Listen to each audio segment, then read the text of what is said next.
To Dr. Peikoff on the capitalist side, I conclude from part of this discussion that Orwell has retained some of his apostles in his contradiction of terms and words.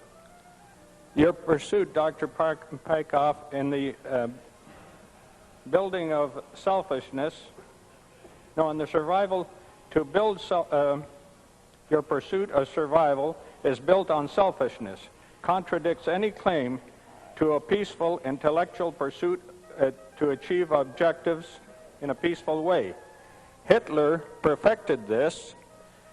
Your out was that you lumped National Socialism with international socialism. Hitler saw that his next step was National Socialism, which would have pinnacled the power that he had already accumulated on the personal and national basis.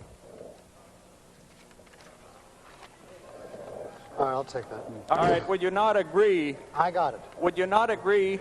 Somebody said next question or question. Would you not agree that laws are a matter of degrees?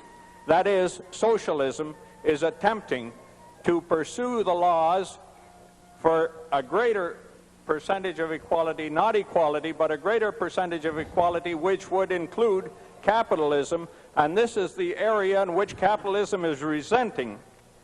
If we backtrack on that, the underworld resents the laws that we now have. So I would say that capitalism's arguments against further pursuit of laws is not valid.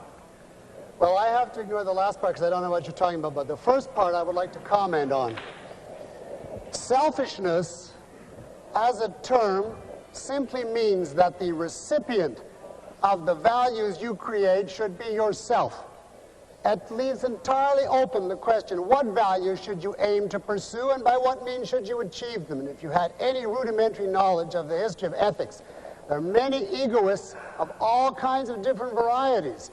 And it's very uncommon for them to have the kind of view that is caricatured in your statement.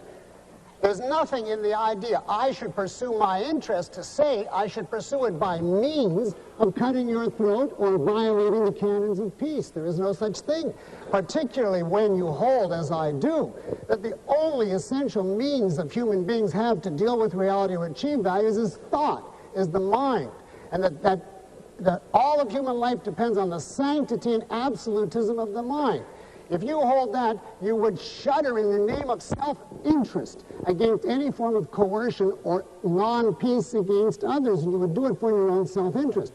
As far as Hitler goes, I'd like to say I happen to have made a very lengthy study of the Nazi ethical viewpoint, and the Nazis are thorough, ideological, explicit champions of altruism and self-sacrifice. If you want detailed quotes from Hitler, Goebbels, Goering, the whole hierarchy, you look up my book and you will see that they define the Aryan as the supreme exponent of self-sacrifice.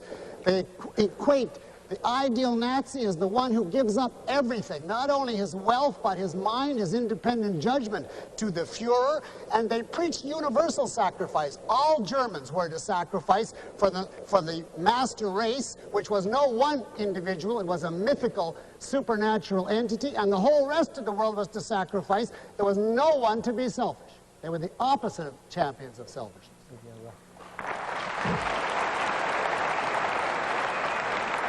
The superior race. To hear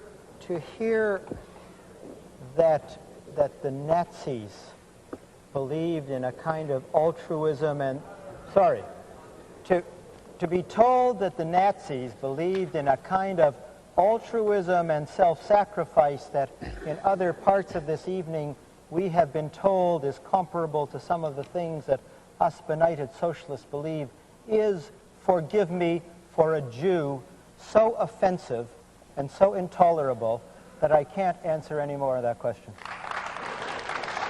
Excuse me, I'm Jewish also, for what it's worth. Not much.